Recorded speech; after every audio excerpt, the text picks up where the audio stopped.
is Storm Team 8. If you watched earlier this morning during daybreak, this is the same cluster of storms that I was pointing out right around the Minneapolis area.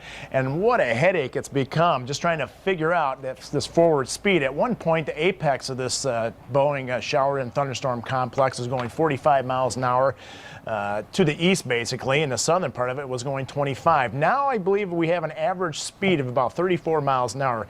The lightning count has been continually going down. What that tells me is essentially these thunderstorms are weakening, and that certainly looks likely to be the case as it moves in a more stable environment, certainly over Lake Michigan and on this side of the lake. This is not going to be severe when it arrives here, and the big question mark is how fast will it die out and who's going to get how much rain.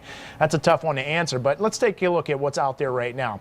Latest on Storm Track Live radar, we'll head to the west first. And you can see a nice solid line stretching from Milwaukee or just west of Milwaukee right down into Culp area in Dixon, west of Chicago. Really the most unstable air is down through Illinois, and that's where the best chance of any severe weather will be. As this line continues moving east, we'll track it for you. First, let's get a little closer view here. We'll head close to Muskegon. It looks like areas such as Muskegon, the arrival time sometime between 1 and 1:30 this afternoon. Of course, a little Sable Point a little bit earlier for you, about 12:40-ish. As we slide down, you can see, I'm going to broaden the view a little bit more.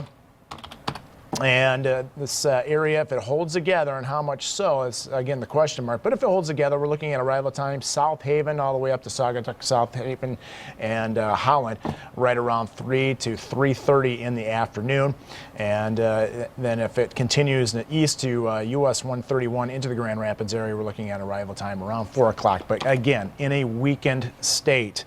As far as the cloud cover, there is a lot of it. And whenever you have a big complex of storms like this, you've probably already looked at the sky and noticed there's a lot of clouds out there. I think this is essentially going to stop our movement with temperatures. The slight risk area is off to our west, so we're not going to see any severe weather this afternoon. Maybe just some beneficial rain. 83 degrees in Grand Rapids. Again, I don't think temperatures will climb too much more. Likely a little bit more south and east of us where the clouds are a little bit thinner. But look at this. Dew points finally going up. Last several days we enjoyed dew points in the 40s and 50s. Now this is where it starts to become a little more uncomfortable. Get used to it. Or try to get used to it, because this type of humidity and warmer temperatures are going to stick around right through the weekend. Coincidentally enough, summer arrived this morning, and right on cue we have summer-like temperatures. Here we're rolling through the future cast, and you can see that line of showers and thunderstorms essentially dying out.